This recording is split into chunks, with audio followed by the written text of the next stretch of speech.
श्रीमद् भागवत गीता का अध्याय 7वां। जल भूमि धरती अनल पंचम व्योम महान, बल बुद्धि और अहमपन 8 प्रकृति जान। ये मेरी माया प्रबल भाव के बीच प्रदान, इसकी अंश जो वस्तु है चाल उसी को जान। हे अर्जुन, जिम सूत में सबके मोती हो, तिम तुझ में सारा जगत जानो ओतम प्रोत। मुझसे बाहर कुछ नहीं, मैं हूँ सबकी ठोर। इस सप्तम अध्याय में कहते हैं माखन चोर। श्री कृष्ण भगवान बोलते हैं, हे पार्थ, जो मुझ में मन लगाकर मेरा ही आश्रय होकर योग्याभ्यास करते हैं, मेरे स्वरूप का संशय रहित पूर्ण ज्ञान होगा। सो सुनो, विज्ञान के सहित वह पूर्ण ज्ञान मैं तुम्हें सुनाता हूँ, जिसके जानने से तुमको इस लोक में और कुछ जानना शेष न रहेगा। सहस्त्रों मनुष्यों में से कोई एक सिद्धि प्राप्ति के लिए यत्न करता है। उन यत्न करने वाले सिद्धों में भी कोई बिरला ही मुझे जान पाता है। पृथ्वी, जल, अग्नि, वायु, आकाश, मन, बुद्धि और अहंकार, ये 8 प्रकार की मेरी प्रकृति है। इसे प्रकृति को अपरा और जड़ कहते हैं। अर्थात हे महाभाव, इससे दूसरी प्रकृति चेतन है, जिससे संपूर्ण जगत धारण किया हुआ है। इन्हीं प्रकृतियों को सब प्राणी मात्र उत्पन्न होते हैं। ऐसा जानो कि यह प्रकृति हमसे ही उत्पन्न हुई है। इस तरह सब जगत की उत्पत्ति और प्रलय का कारण मैं ही हूँ। हे धनंजय, जिस प्रकार धागे में मणि पिरोई जाती है, उसी भांति यह संसार मुझ में ही कूदा हुआ है। मुझसे परे कुछ भी नहीं है। हे कुंती पुत्र, जल में रस मैं ही हूँ, चंद्रमा और सूर्य में प्रकाश मैं ही हूँ, सब वेदों का सार मैं ही हूँ, आकाश में शब्द तथा पुरुषों में पौरुष मैं ही हूँ। हे अर्जुन, पृथ्वी में सुगंध तथा अग्नि में तेज रूप मैं ही हूँ, सब प्राणियों में जीवन और तपस्वियों का तप मैं ही हूँ। हे पार्थ, समस्त प्राणियों में सनातन बीज रूप मुझको ही जानना। बुद्धिमानों में बुद्धि रूप और तेजस्वियों में तेज मैं ही हूँ। हे अर्जुन, काम और रोग रहित बलवान पुरुषों में बल और पुरुषों में धर्म के विरुद्ध ना जानने वाला कर मैं ही हूँ। जितने भी सात्विक, राजस, तामस पदार्थ हैं, वे सब मुझे ही उत्पन्न हैं, परंतु मैं उनमें नहीं रहता। ये सब मुझ में है। सत्व, रज, तम, इन 3 गुणों के प्रभाव से यह सारा जगत मोहित हो रहा है। इस जगत को इससे परे मुझे अव्यय परमात्मा को नहीं जानता। यह मेरी गुणमयी तथा दिव्य माया अति दुष्कर है।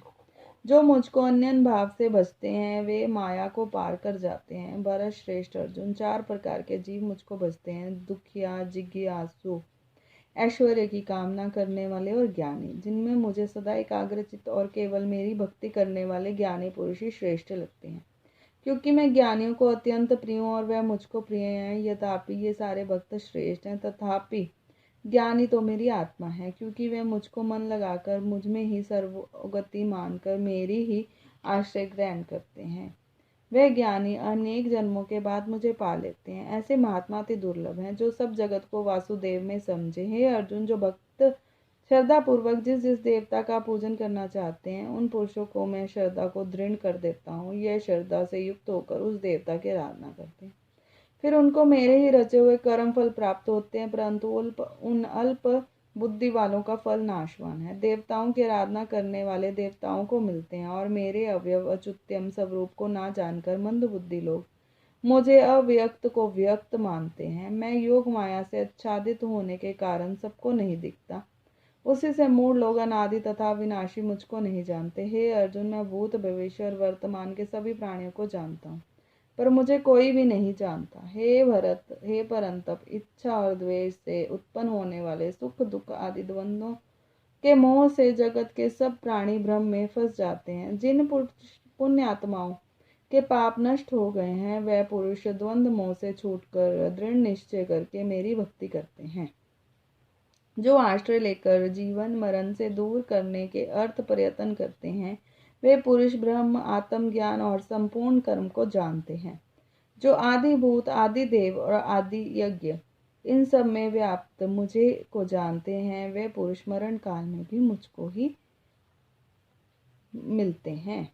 श्री नारायण जी बोले, हे लक्ष्मी, एक पटेल नाम का नगर था। वहाँ शंखकोण नामक वैश्य रहता था। वह व्यापार करने के लिए नगर से बाहर कहीं परदेश को जा रहा था। रास्ते में शंखकोण को एक सांप ने डस लिया, जिससे वह मर गया। तब उसके साथी उसकी दाह क्रिया करके आगे सिधारे, और जब घर लौटे तो उसके पुत्र ने पूछा, मेरे पिता शंखकोण कहाँ है? तब उन व्यापारियों ने कहा, तेरे पिता को सर्प ने डस लिया था, सो वह मर गए हैं, और यह पदार्थ तेरे पिता का, सो तू ले ले। 1 करोड़ रुपया दिया और उसकी गति कराने को कहा। क्योंकि वह अधोगति से मरा था। तब बालक ने घर आकर ब्राह्मणों से पूछा कि सर्प के डसे हुए मरे की गति कैसे करानी चाहिए। पंडितों ने कहा, नारायण बलि क्रिया कराओ, उर्द के आटे का पुतला बनाकर चुनियों चढ़ाओ। जैसे विधि पंडितों ने कही तैसी करी। बड़ा यज्ञ हुआ, बहुत से ब्राह्मण जिमाए, श्राद्ध पिंड पतल कराया। बाकी द्रव्य जो बचे चारों भाइयों ने बांट लिए। एक पुत्र बोला, जिस सर्प ने मेरे पिता को काटा मैं उसको मारूंगा। उसने व्यापारियों से पूछा, मुझे वह ठोर बताओ जहाँ मेरे पिता शंखकोण में मरे हैं। व्यापारियों ने कहा, चल वह ठोर हम तुझे बतला दे। वहां ले जाकर खड़ा किया। देखा तो वहां बांबी थी, जिसे एक कुदीले से खोदने लगे। जब छेद बड़ा हुआ तो एक सर्प निकला। सर्प बोला, तू कौन है, यहाँ मेरा घर क्यों खोदता है। बालक ने कहा, मैं शंखकोण का पुत्र हूँ। जिस सर्प ने मेरे पिता को मारा है मैं उसे मारूंगा। तब सर्प बोला, हे पुत्र, मैं तेरा पिता ही हूँ, तू मुझे इस अधम देह से छुड़ा मैं और मुझे मत मार। वह मेरे पूर्ण जन्म का कर्म था, सो मैं भोगा।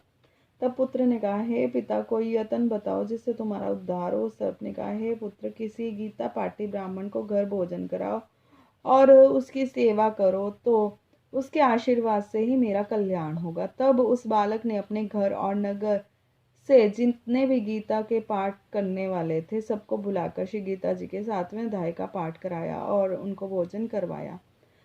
जब उन साधु ब्राह्मणों ने आशीर्वाद दिया तब तत्काल वह अधम देह से छूटकर देव पाकर विमान पर चढ़कर पुत्र को धन्य धन्य कहता हुआ बैकुंठ धाम को प्राप्त हुआ। जय श्री कृष्ण।